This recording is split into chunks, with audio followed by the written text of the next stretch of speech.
Bonjour à tous et à toutes. Je suis trop contente aujourd'hui de vous retrouver pour un épisode partagé. Ça faisait hyper longtemps que j'en avais plus fait. Et là, j'avais envie d'en faire du coup sur le sujet de l'hypersensibilité.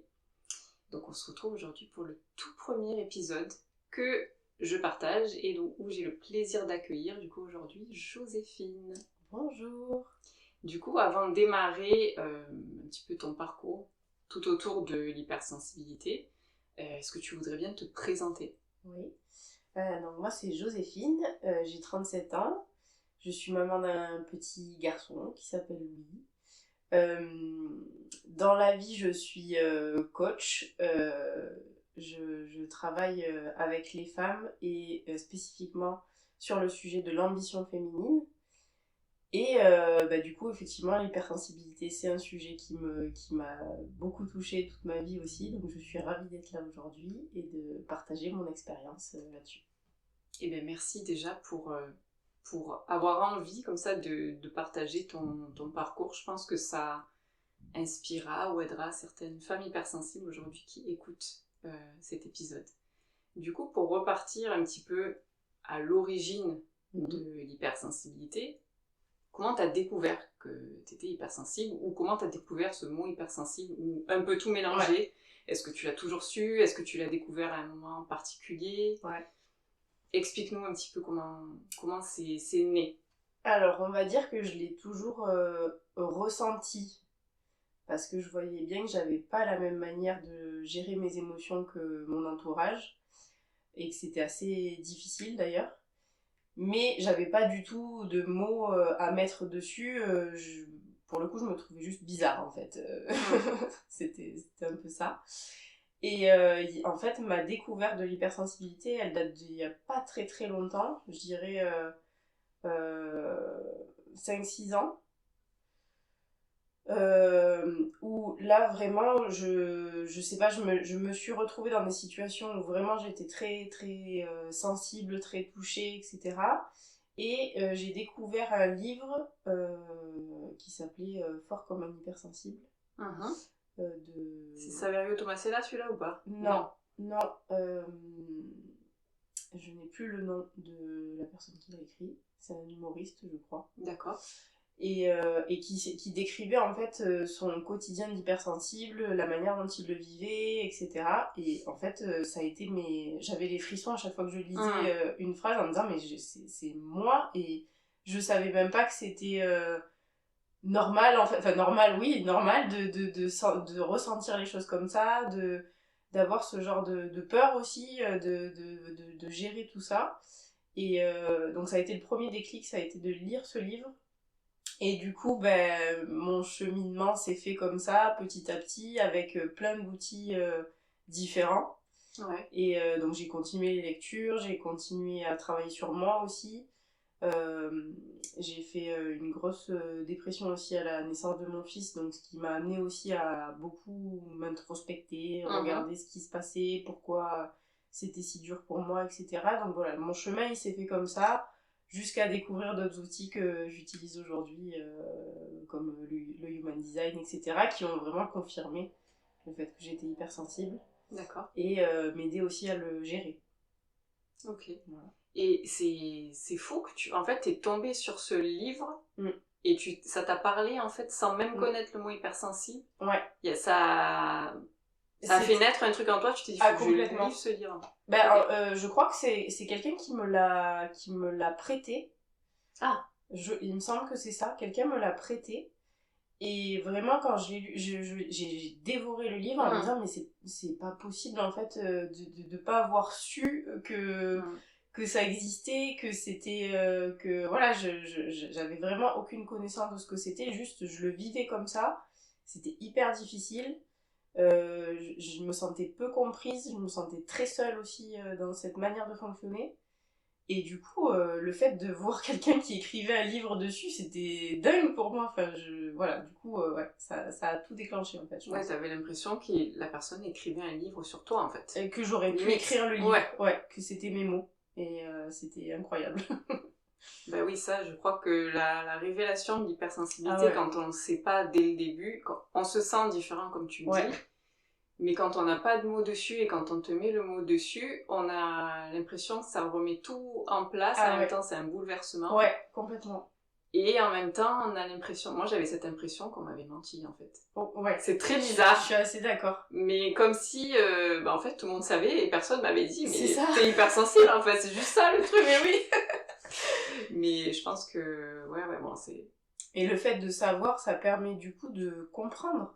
Et pas de juste subir le truc en disant, bon, qu'est-ce qui se passe, je me prends des vagues à chaque fois et je comprends rien, quoi. Ouais. Et c'est pour ça que ça a été très important pour moi, c'est de commencer ce chemin de compréhension de comment je fonctionnais.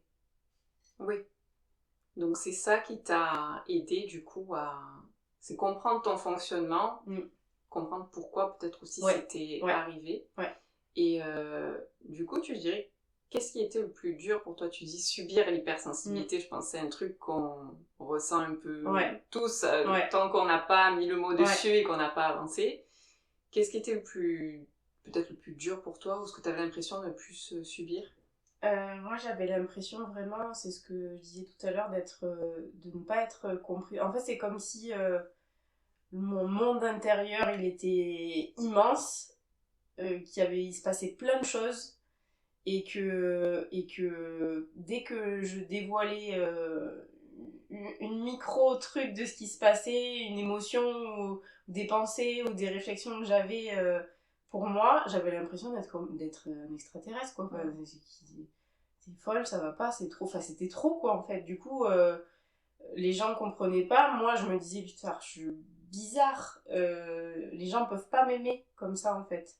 Donc, je suis obligée de réduire tout le temps, de me faire petite, de me cacher, en fait. De me cacher parce que ça gêne. Et du coup, je me sentais très seule là-dedans, de pas me sentir comprise dès que j'exprimais quelque chose. Ouais, donc c'est vraiment ce que tu avais à l'intérieur qui te faisait subir du coup, parce que tu pouvais pas partager ce que tu ressentais à l'intérieur et à l'extérieur. Ouais, très très très rarement. Donc, comme tu l'as suggéré, tu t'es adaptée. Ouais, exactement. Voilà. Bien adapté. Qu'est-ce que tu as fait du coup pour t'adapter? Est-ce que tu as des trucs précis, genre, je sais pas, je faisais des trucs comme tout le monde alors que ça me parlait pas du tout, ou tu vois? Ah oui, bah là je rentrais dans le moule complètement. Enfin voilà, c'était la petite fille sage. On essaye de pas se faire remarquer, on essaye d'avoir des bonnes notes, on essaye de. Voilà, là, surtout pas se faire remarquer. Pour continuer d'être aimé en fait. Parce que sinon c'était trop. Donc ouais, c'était vraiment... je me souviens que pour libérer un peu, parce que ça crée quand même une tension énorme, je dessinais beaucoup. Je t'en avais parlé, je dessinais beaucoup, je faisais des dessins qui étaient un peu torturés, mais je me souviens que ça me libérait de quelque chose. Et c'était pas des mots, donc ça dérangeait pas trop, même si les gens me disaient, putain, dis donc, c'est un peu torturé ton truc. Oui, mais bon, allez, c'est de l'art, quoi, donc ça passait comme ça. Et je me souviens que je faisais ça, mais sinon, sur tout le reste, je gardais beaucoup. J'écrivais aussi, parfois pour libérer, mais très peu parce que j'avais peur qu'on me voie ce que je ressentais. Oui, parce que là, il y avait des mots, donc ça parlait plus du coup. Là, c'était très très intime, donc du coup, c'était compliqué. Mais ouais, de manière générale, c'était je fais ce qu'on attend de moi, surtout j'aide aussi beaucoup les autres pour qu'on m'apprécie, quoi qu'il arrive. Et du coup, j'ai beaucoup donné aux autres, voilà, pour me sentir quand même acceptée, quoi. Oui, donc c'est passé par le côté je n'exprime pas ce que je ressens, ou ce que je pense, j'oublie mes besoins, je fais passer les besoins des autres avant les miens. Enfin voilà, je pense que n'importe quel hypersensible se reconnaît dans ce vécu-là. Et c'est vrai que depuis petit, du coup, parce que c'est un petit peu comme si t'étais matrixé finalement. Quand t'es enfant, en plus t'es en pleine construction, donc tu te dis ok, ce que je ressens est problématique, donc la société elle veut pas de ça, donc il faut que je devienne en fait quelqu'un d'autre, en quelque sorte. C'est ça. Je sais que j'avais une plage horaire de je vais m'expliquer. En fait, quand il m'arrivait des émotions fortes et que j'avais vraiment besoin d'être comprise à ce moment-là parce que c'était très intense pour moi, je me souviens même que j'avais un temps acceptable pour exprimer des émotions, mais qu'après c'était fini. Mais que tu te mettais à toi-même? Non, que mon entourage me mettait en me disant ok, bon, t'es triste, ok, super, bon, bah vas-y, pleure un coup, et après c'est bon, on passe à autre chose. Et je me souviens que ça c'était hyper dur pour moi parce qu'en fait, moi ça continuait et intérieurement c'était un cataclysme quoi. Et du coup, je me souviens d'être une cocotte minute, vraiment une cocotte minute, de devoir tout garder comme ça, tu vois. C'était vraiment très intense intérieurement pendant très très longtemps. Qu'est-ce que tu appelles très très longtemps? Jusqu'à quel âge à peu près tu penses? Je crois, jusqu'à ce que j'accouche de mon fils.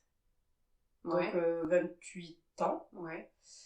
Et après, il y a eu cette fameuse dépression où j'ai commencé à comprendre comment ça fonctionnait et du coup à mettre en place d'autres choses.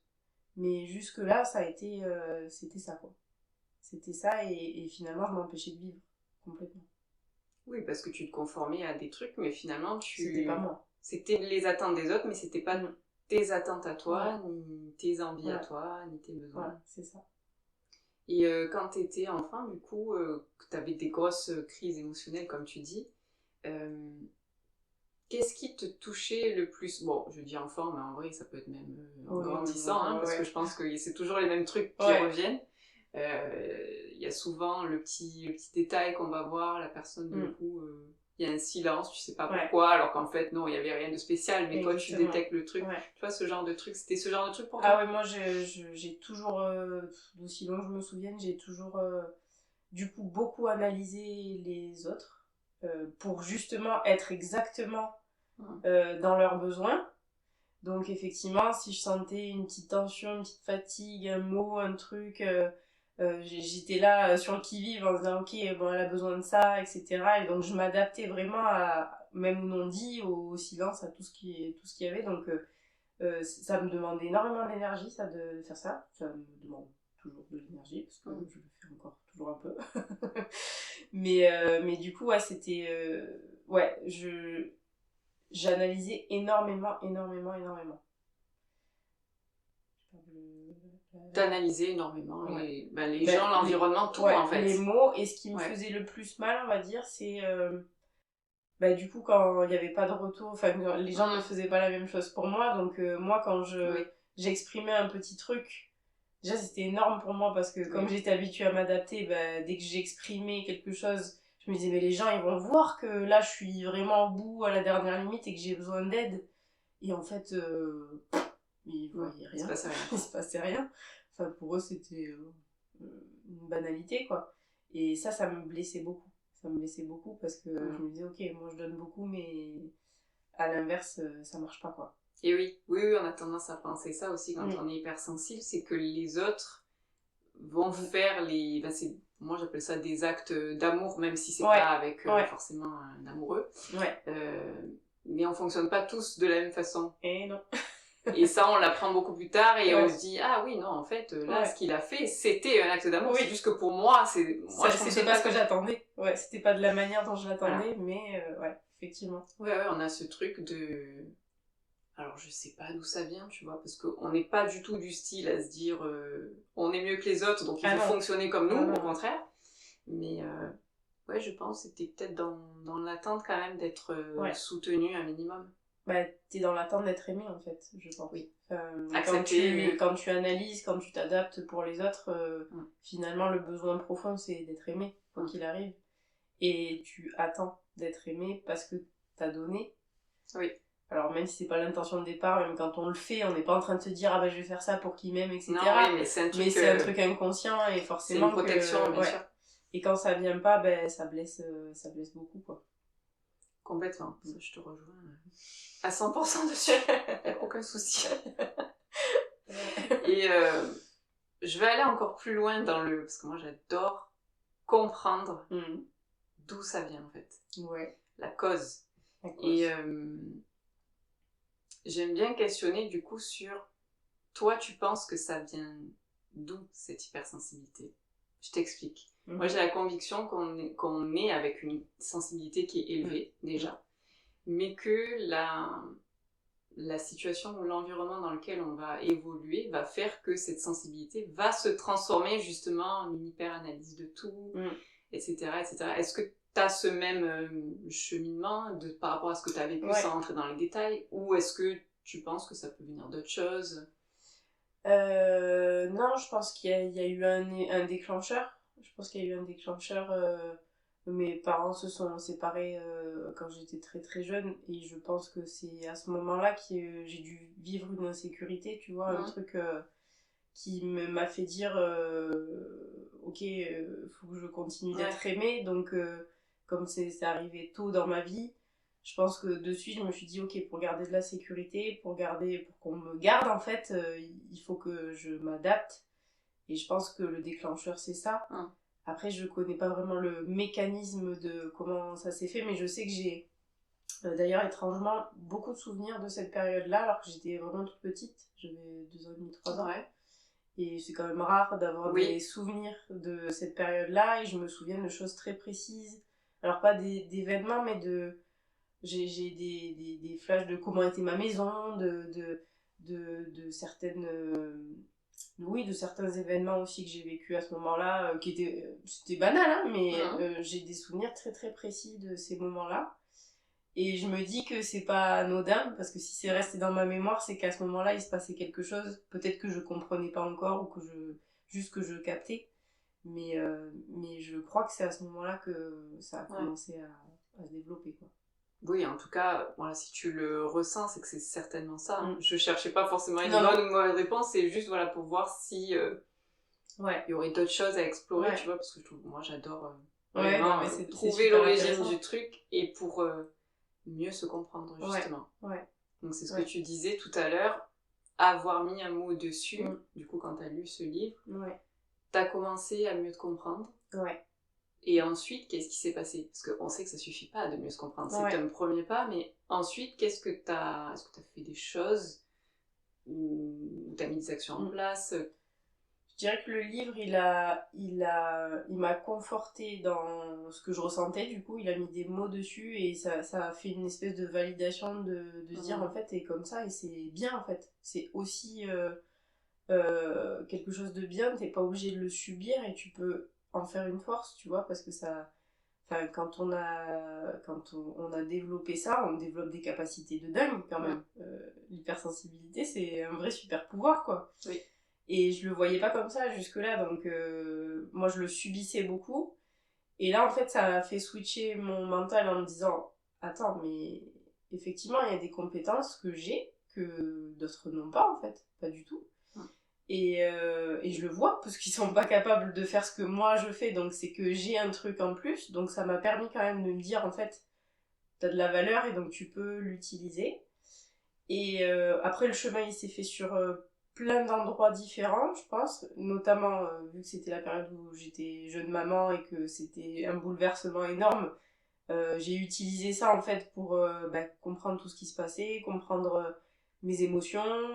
Les émotions aussi c'était compliqué parce que quand on comprend pas, même si on en ressent beaucoup, quand on les comprend pas, ça fait juste une boule de tension qu'on sait pas libérer, qui reste bloquée et on sait pas quoi en faire, quoi, du coup. Donc j'ai entamé un chemin aussi en me faisant accompagner pour libérer tout ça. Je me souviens avoir pleuré pendant des jours et des jours et des jours quand la libération s'est faite. Même ça pleurait tout seul, même si je me sentais pas triste. Donc j'ai fait ce travail de libération. Je me suis aussi... c'est là que j'ai commencé à me faire coacher, moi. Comprendre aussi les mécanismes de comment l'humain fonctionne en général pour pouvoir mieux me comprendre. Au niveau du travail, donc j'étais salariée à ce moment-là, j'avais aussi pas mal de challenges et de choses qui m'ont confrontée. J'ai commencé à vouloir changer de travail, donc j'ai fait un bilan de compétences. Le bilan de compétences, il a mis le doigt sur certaines choses aussi, sur ma manière de fonctionner, mes talents aussi. Donc j'ai commencé vraiment à m'observer en fait et à à ne plus dire bon ok je trace et j'avance et je fais comme je peux. C'était là en fait c'est comme si j'avais remis de l'importance sur moi, que je m'étais remise au centre petit à petit, tu vois, d'accepter de me remettre au centre, de regarder ce qui se passait chez moi, de comment j'étais, de ce que je pouvais apporter, de ce qui était bien chez moi, etc. Et bon, il y a eu plein de choses en fait, plein de briques, mais je pense que c'est tout cet ensemble de briques qui ont fait que j'ai mieux compris comment gérer mon hypersensibilité en fait.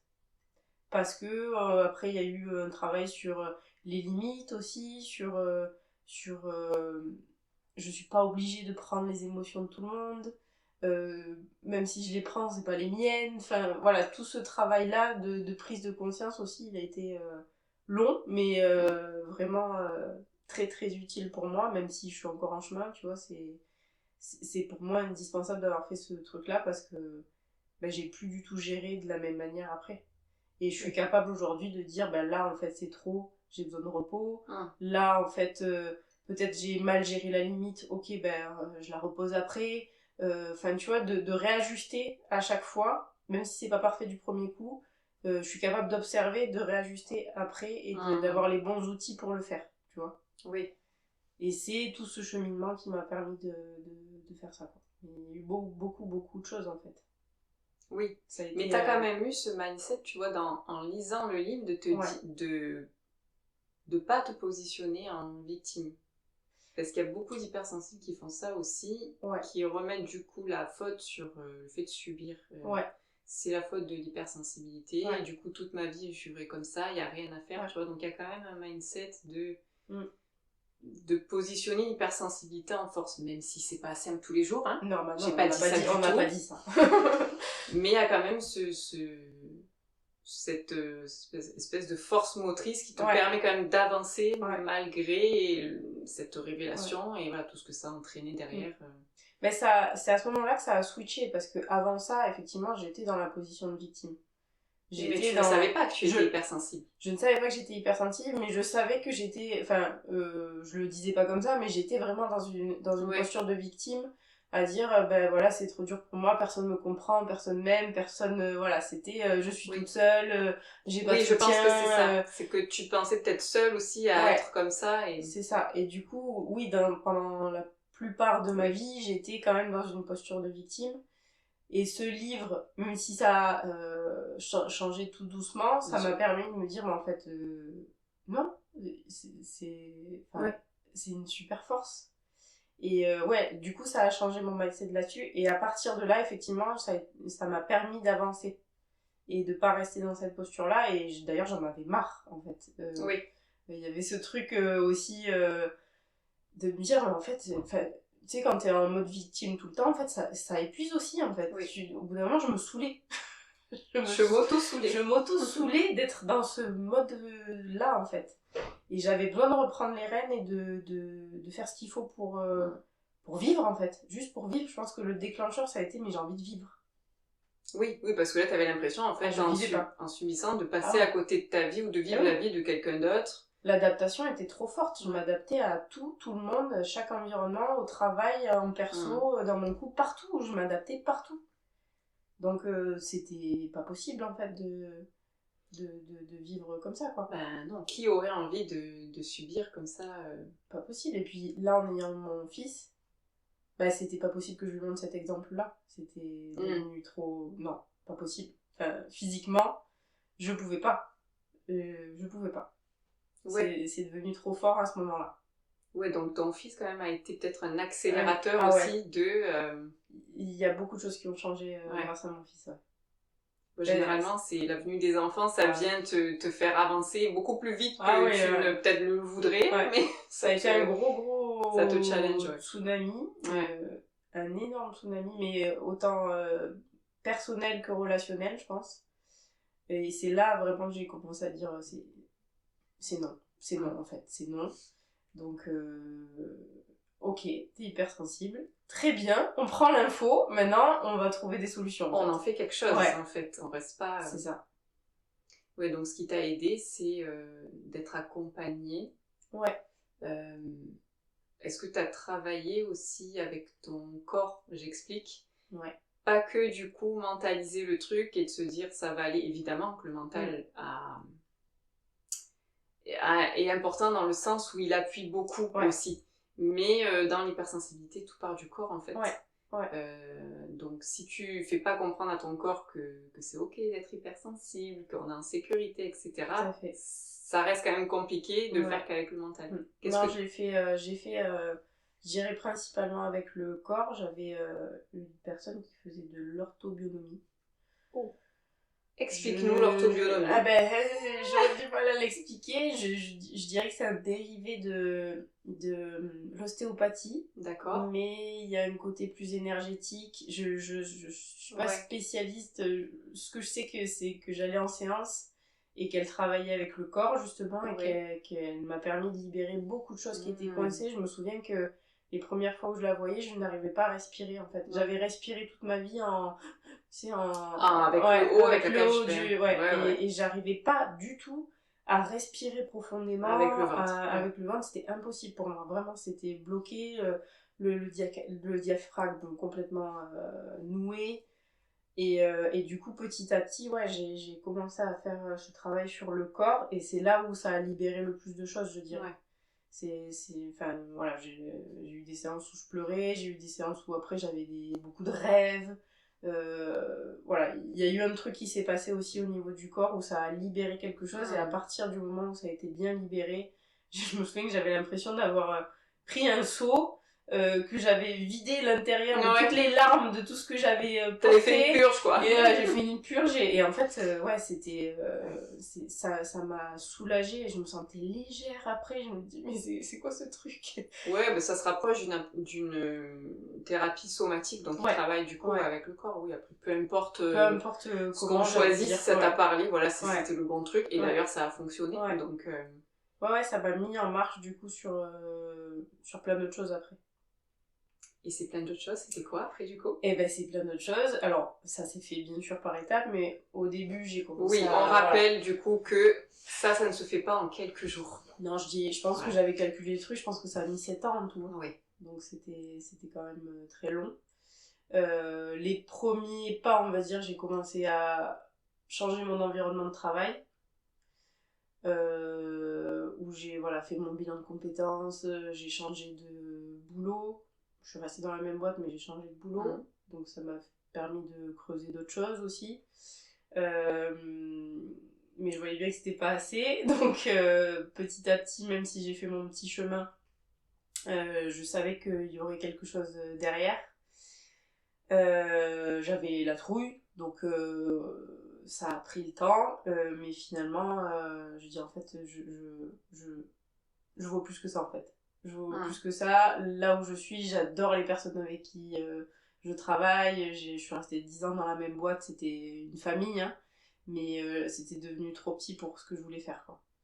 Oui, donc à la prise de conscience quand même de ta valeur, même si quand on est hypersensible, on a une estime de soi qui aura les pâquerettes, qui est un peu dur. Il y a eu cette naissance quand même de prise de conscience de je sens qu'il y a autre chose qui veut s'exprimer en fait en moi. C'est comme si j'avais entassé des petites briques de Lego à chaque fois en me disant ok, là t'as de la valeur là-dessus, là t'as de la valeur là-dessus, là t'as et ça montait crescendo jusqu'à un moment où ça tiraillait trop à l'intérieur de devoir encore m'adapter, parce que je m'adaptais quand même toujours.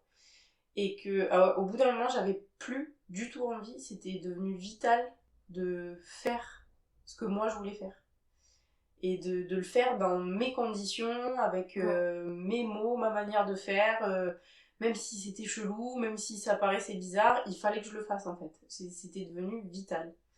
Et en fait tout s'est déclenché en une journée je pense, accumulation oui. Et un jour, je suis au boulot, ça va pas du tout, je me prends un scud de ma chef, je pars dans ma voiture, je pleure, mais comme jamais j'ai pleuré. J'appelle ma pote de l'époque qui me dit « Bon, ok, là, ça va pas du tout. » Je me calme, je reviens au boulot. Une des filles des RH me voit dans cet état, qui était quand même une amie, donc elle me voit dans cet état, elle me dit « Bon, je crois que là, ça y est, t'es arrivé au bout, tu veux que je demande ta rupture conventionnelle ?» Et là, j'ai dit oui. Dans l'après-midi, j'avais la réponse.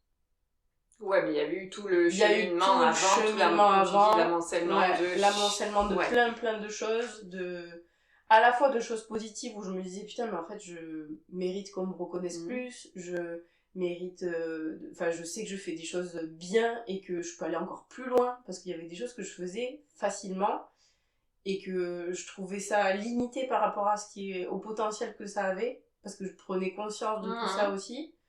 Donc oui, en tant qu'hypersensible, c'était déjà un gros step de me dire waouh, c'était déjà énorme. Et en fait, à force d'accumuler les trucs positifs et de me dire en fait, il y a trop de choses qui m'empêchent de le faire. Au bout d'un moment, la tension, elle a pété. Oui, ça a craqué le truc. Ça a craqué et ça faisait quand même un temps que je me disais allez, lance-toi, fais quelque chose, pars, et j'y arrivais pas, jusqu'à ce jour où en fait l'élastique il a pété. Oui, tout seul, et en voilà, fait on t'a même proposé de faire le truc conventionnel. Ouais. Donc en fait, allez, vas-y, t'étais, c'est bon, c'est aligné, vas-y. C'est ça. Vas-y, pars. Donc ça a encore mis du temps, parce que ils m'ont dit pars, mais je suis quand même restée 7 mois après pour faire des passations, ce qu'on veut. Mais je crois que c'était nécessaire aussi pour que je continue ce cheminement. Oui. Que je me dise ok, t'es légitime de te mettre à ton compte. Donc je me suis mise à mon compte. J'ai essayé de me sécuriser aussi là-dedans parce que j'étais forcément terrorisée, de me dire ok, t'es toute seule, c'est bien, ah ouais super, t'as plein de qualités, tu veux plus, ok, mais derrière là tu vas être toute seule, donc on fait comment? Donc il a fallu que je travaille aussi là-dessus, que c'est là que j'ai commencé en fait vraiment le vrai cheminement dans le dur. Oui. De développement personnel, et là pour le coup beaucoup plus poussé sur comment on fonctionne, comment les interactions se font, quelles sont les blessures, enfin voilà, là je suis vraiment allée dans des trucs beaucoup plus profonds, et c'est là que j'ai déclenché le truc de devenir coach, vraiment parce que c'était ça ma zone de génie pour moi, c'était vraiment ça, parce que même dans mon activité professionnelle, finalement j'étais déjà dans de l'accompagnement, du coaching, de la co-création, de la prise de conscience. Mon métier c'était pas ça, c'était faire de l'écologie, mais dans l'écologie j'étais vraiment dans une dynamique d'accompagnement en fait. Oui, de montrer la voie en fait. C'est ça. Et du coup donc je me suis mise à mon compte comme ça, et là ça a été incroyable parce que même si c'est dur de travailler sur soi, la connaissance de comprendre les choses plutôt que d'être vraiment à l'aveugle en se disant mais qu'est-ce qui se passe, pourquoi ça me fait ça, etc. Là d'un coup j'avais tous les outils sous les yeux, toute la compréhension. Alors après il faut le faire, faut tester, bien sûr que c'est pas si facile de connaître les outils et de les appliquer, mais là d'avoir une panoplie d'outils pour gérer mon hypersensibilité, pour gérer tout ce que j'avais envie de faire aussi, mes ambitions aussi c'était ça.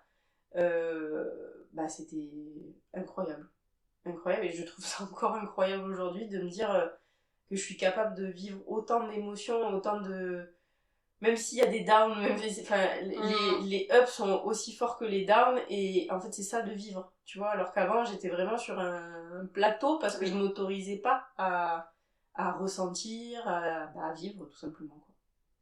Je te rejoins complètement sur cette sur cette image-là de l'encéphalogramme qui était plat et en fait devient juste la vie, quoi. Donc oui, te mettre à ton compte, ça a été le deuxième accélérateur, clairement. Ouais. Et ouais. C'est fou. Ouais. Plus possible de revenir en arrière, très compliqué de revenir en arrière, quoi. Oui, c'est ça.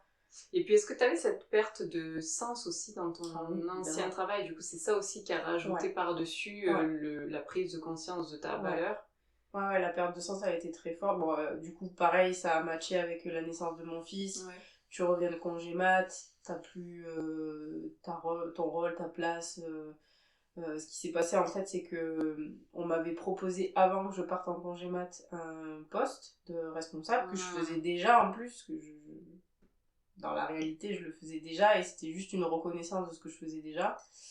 Et quand je suis revenue de congé mat, le poste il avait été donné à quelqu'un d'autre. Le classique. Évidemment. Voilà. Donc un peu les boules, léger.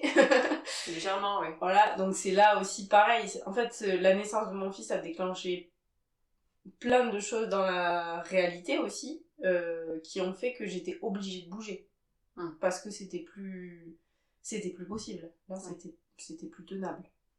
Donc voilà, ça s'est déclenché comme ça. Et tu disais tout à l'heure, gérer mon hypersensibilité. Ouais. Moi, je sais que j'aime pas trop ce mot, ouais, gérer, parce qu'il est toujours mal interprété. Ouais. Qu'est-ce que ça te permet de faire aujourd'hui, de gérer ton hypersensibilité, c'est-à-dire de ne plus la subir, en quelque sorte. Qu'est-ce que ça te permet de faire que tu pouvais pas faire avant? Il y a une grosse partie d'acceptation de ce que ça me génère, tu vois, comme sensation, comme émotion, comme le fait de plus être en résistance.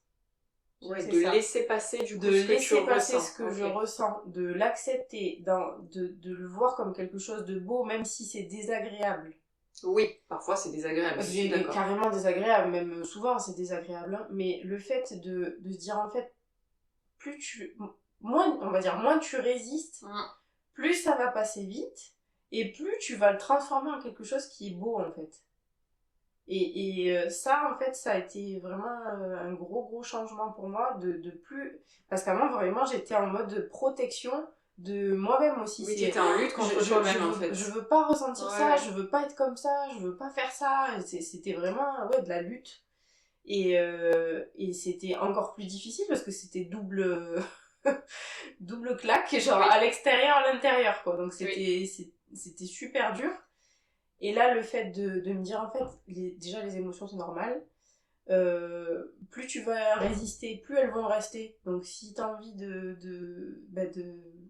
d'avancer et de construire à partir de ça, laisse-les passer. Laisse-toi autoriser d'être triste, d'être en colère, d'être dégoûté des fois, d'être, tu vois, même les émotions négatives, elles ont une fonction en fait, elles ont un message, elles ont des choses à nous apporter, c'est pas pour rien que ça existe, tu vois, le corps il est bien fait, et comme il y a des hormones, il y a des émotions aussi, et on peut pas les nier, et tant qu'on est dans le blocage de ça, je crois que ça nous maintient dans un blocage, dans la posture de victime. Et donc gérer dans ce sens-là, c'est ça, gérer, c'est j'observe, je laisse passer et je sais que ça va aller en fait. Tu vois, c'est de le transformer en quelque chose d'autre. Oui, j'étais en colère, ok. Alors pourquoi j'étais en colère? Une fois que l'émotion est passée, si j'étais en colère, c'est qu'il y a une raison. Qu'est-ce qui l'a déclenché? Qu'est-ce que ça vient me dire sur moi? Est-ce qu'il y a une limite que j'ai pas posée et que je m'en veux? Ok. Si c'est le cas, très bien. Comment je repose la limite? Comment je fais ce travail-là, etc. Même si c'est pas facile. Je sais que derrière, ça va m'apporter quelque chose de positif. Et à chaque fois que je fais cette démarche-là, derrière, il y a tout qui déclenche, en fait. C'est quand je reste bloquée dans oh non, punaise, non, je veux pas... non, j'ai pas envie d'être fatiguée, j'ai pas envie de ressentir ça. C'est là que, en fait, tout bloque autour de moi. Par contre, si je fais le shift de l'accepter et de dire ok, je vais faire l'action qui me challenge, du coup, là, j'ai pas de mots pour dire ce que ça déclenche à chaque fois. Des gens qui arrivent de nulle part, des mots que je n'attendais plus qui sont là, des gestes, des attentions, des opportunités, il se passe des trucs de fou. Juste parce que, en fait, je suis plus fermée, en fait. Oui. Je réouvre tout en fait, je reste ouverte aux gens, et tu te réouvres à toi en premier en fait, c'est ça en fait, je crois qu'il y a tout changé. Exactement. Alors qu'avant c'était vraiment fermeture quoi. Je veux pas qu'on me voit, donc je ferme tout. Ah oui, t'avais le syndrome de je veux pas qu'on me voit non plus. Je toujours je pense que il y a beaucoup d'hypersensibles qui sont comme ça. Alors je sais pas si c'est uniquement... Je pourrais pas dire si t'es introverti ou extraverti d'ailleurs. Je suis un peu des deux. Un peu des deux. Je suis moitié-moitié. Parce que les introvertis, c'est sûr que ils sont pas du tout dans le fait de vouloir se montrer, mais il existe aussi des hypersensibles extravertis qui sont beaucoup plus difficiles à détecter. Ouais, identifier ou de se dire tiens, elle est hypersensible. Ouais. Et du coup, peut-être ils ont moins ce truc de je veux me cacher, ou alors peut-être ils montrent une autre image qui n'est pas vraiment eux du coup. Carrément. Mais c'est vrai qu'il y a les deux. Il y a les deux. Moi, je suis Pile au milieu. Entre les deux. Ouais, entre les deux. Je suis un hybride. En fonction peut-être des environnements, c'est avec Ouais. les personnes. Ouais. Et ça, pour le coup, ça s'explique aussi avec mon human design. Pour le coup. Alors, parle-nous un petit peu de ce human design. Parce que je pense que ça a titillé la curiosité de... Ouais, pour le coup, le fait de découvrir mon human design, ça a déjà confirmé l'hypersensibilité. Donc, on le voit assez facilement. Alors, il n'y a pas que ça, hein, mais... donc, le human design, ça me permet de générer une charte avec des centres énergétiques. Et il y a un centre énergétique qui gère toute la partie émotionnelle et sensibilité, c'est le plexus solaire. Donc, voilà, qui est très souvent associé aux émotions, il n'y a pas de tout à fait. souci là-dessus. Tout à fait. Et donc, mon centre du plexus solaire, et chez moi, on appelle ça ouvert. C'est-à-dire que ce n'est pas moi qui vais générer les émotions. J'ai des émotions, hein, mais disons que c'est quelque chose que je vais capter de l'extérieur. Tu vas être influencé par l'extérieur. Influencé par l'extérieur. C'est-à-dire que autour de moi, s'il y a des gens qui sont très émotionnels ou qui ressentent une émotion, moi, je vais la capter et je vais l'amplifier. Et est-ce que tu vas ressentir comme si c'était ta propre émotion? Exactement. Et c'est ça qui est difficile, c'est que la plupart de ma vie, en fait, j'ai ressenti des émotions. Je vivais avec des émotionnels, je l'ai su qu'après, mais je n'avais que des émotionnels autour de moi. Donc, je captais leurs émotions. J'en faisais mienne parce que je n'étais pas encore outillée pour dire ça c'est ma colère, ça c'est pas ma colère. Je me sentais en colère, c'est tout, je l'intégrais. Et surtout, je la vivais de manière amplifiée. Et sans la comprendre, parce que je ne connaissais pas l'origine de cette colère. Et c'était pas la tienne, donc et c'était normal. pas la mienne, donc c'était normal. Et donc, effectivement, le design vient confirmer que je fonctionne comme ça. Et que, du coup, le travail, chez moi, c'est aussi de faire cette différence entre c'est à moi, c'est pas à moi. Et être en contact avec quelqu'un en colère ou faire mes séances de coaching, par exemple, avec quelqu'un qui va forcément avoir des émotions, ça me demande aussi de faire la distinction en disant, ok, ça c'est son émotion, je mets pas une barrière parce que je reste ouverte, mais en tout cas, tu la laisses voilà, je lui laisse son émotion, elle a le droit de la vivre, c'est la sienne, mais c'est sa responsabilité et pas la mienne. Je lui apporte des outils pour qu'elle puisse la comprendre, qu'elle puisse faire son propre chemin avec ça, mais je la prends pas. Et c'est ça où ça m'a beaucoup aidé, c'est de voir ce mécanisme-là pour ne plus justement être dans le vas-y, je prends tout et je garde tout. Et un petit shaker là. Ouais, c'est ça. Et on fait un moulon et puis on meurt après. Peut-être pas jusque-là, mais... pas jusque-là, mais bon. Mais on explose ça, oui. Ça, oui. Et du coup, comment t'arrives à différencier tes émotions de l'émotion de l'autre? Alors, concrètement, qu'est-ce que tu fais? Qu'est-ce que je fais? J'observe beaucoup. Je continue d'observer. Oui. Maintenant, c'est devenu ma force. Donc, forcément, j'observe beaucoup. Oui. Voilà, c'est un truc qui est naturel. Mais c'est vraiment un truc, d'ailleurs, que j'utilise aussi quand j'accompagne. Le fait de s'observer, ça apporte énormément d'informations. Je dis toujours, c'est comme si tu avais un tableau d'indicateur. Tu vois, et en fait, de le remettre un peu en mode pragmatique, moi, je sais, ok, je détecte l'émotion. Je sais vraiment les émotions primaires, hein, colère, dégoût, joie, enfin voilà. Je la vois dans l'autre personne. Donc, moi, après, ça me demande juste de dire, ok, je la vois, elle est là, elle est en face de moi, elle est pas chez moi, donc je la prends pas. Et pareil, derrière, après une séance, je me recheck pour savoir si j'ai pas inconsciemment pris quelque chose qui n'était pas à moi. Et si c'est le cas, en fait, je vais libérer soit par je vais écrire, soit je vais faire des actions qui me permettent de lâcher le truc. Parce qu'en général, c'est des résidus d'émotions. Oui. Et donc, c'est pas comme si j'avais tout pris parce que pendant la séance, j'ai quand même fait attention. Mais du coup, oui, je vais faire quand même des petits... où je vais aller marcher, où je vais écouter la musique, où je vais danser, où je vais faire un petit truc, un petit rituel de libération, qui vient comme ça, comme j'ai envie de le faire à ce moment-là, qui me permet de relâcher un peu cette tension. Mais je pense que le vrai outil, c'est l'observation.